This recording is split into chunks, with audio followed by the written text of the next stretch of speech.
ভোটাধিকার আদায়ে জনগণ এখন এক কাতারে। নরসিংদী ৪-এ মাওলানা জাহাঙ্গীর আলমের জোরালো ঘোষণা। বিস্তারিত থাকছে নরসিংদীর মনোহরদী থেকে আব্দুল মাবুদ মোহাম্মদ ইউসুফের প্রতিবেদনে।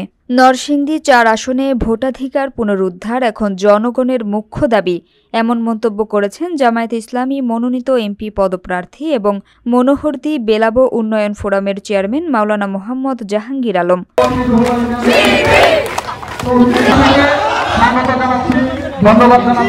মনোহরদী উপজেলার বড়চাপা ইউনিয়ন জামায়াতের কর্মী সম্মেলনে প্রধান অতিথির বক্তব্যে তিনি বলেন, বাংলাদেশের মানুষ বহু বছর ধরে ভোটাধিকার থেকে বঞ্চিত, তবে এখন জনগণ জেগে উঠেছে। আসছে নির্বাচনে তারা নিজেদের অধিকার আদায় করবেই। এটা বাংলাদেশের যত মুসলমান আছে।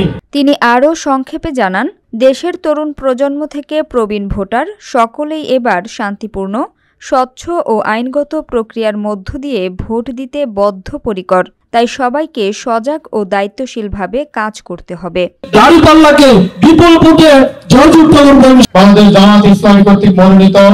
সম্মেলনে সভাপতিত্ব করেন বড়চাপা ইউনিয়ন জামায়াতের আমির মোহাম্মদ শাহজাদা পারভেজ। বিশেষ অতিথি হিসেবে উপস্থিত ছিলেন বীর মুক্তিযোদ্ধা প্রফেসর শওকত আলী, দক্ষিণ জামায়াতের আমির মাওলানা মোহাম্মদ সানাউল্লাহ, উত্তর জামায়াতের আমির মাওলানা মোহাম্মদ ইকবাল হোসাইন, মনোহরদী পৌর জামায়াতের আমির মোহাম্মদ আসাদুজ্জামান নূর, ইসলামী ছাত্র শিবির নরসিংদী জেলা সভাপতি মোহাম্মদ তৌহিদুল ইসলাম, অফিস সম্পাদক মোহাম্মদ রাকিবুল ইসলাম, সাবেক জেলা সভাপতি মোহাম্মদ রুহুল আমিন এবং মনোহরদী উত্তর ছাত্র শিবির সভাপতি মোহাম্মদ রাসেল মাহমুদ। স্থানীয় নেতৃবৃন্দ ও বিপুল সংখ্যক কর্মী সমর্থকদের অংশগ্রহণে সম্মেলনটি প্রাণবন্ত হয়ে ওঠে।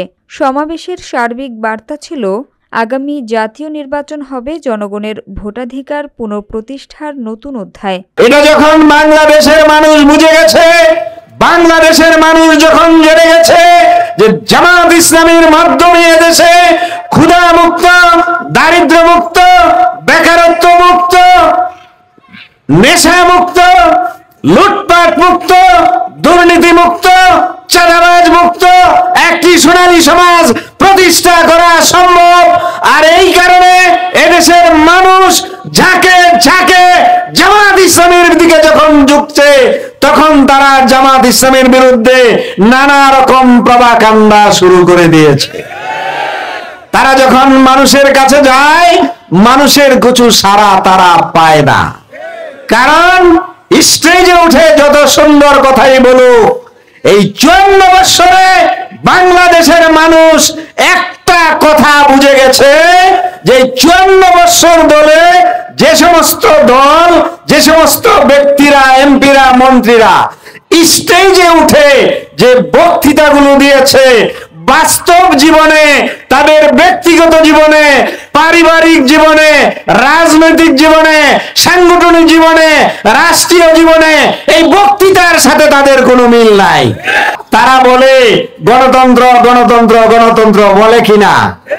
কিন্তু বলেন, 54 বছরে একমাত্র জামাত ইসলামী ছাড়া বাংলাদেশে আর কোন দল যারা গণতন্ত্রের কথা বলে, তারা কি পরিবারতন্ত্র থেকে বের হয়ে আসতে পারছে?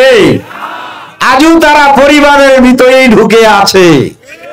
জাতীয়ভাবেও পারিবারিক ভাবে, স্থানীয়ভাবেও পারিবারিক সম্পত্তি তারা এটাকে মনে করে।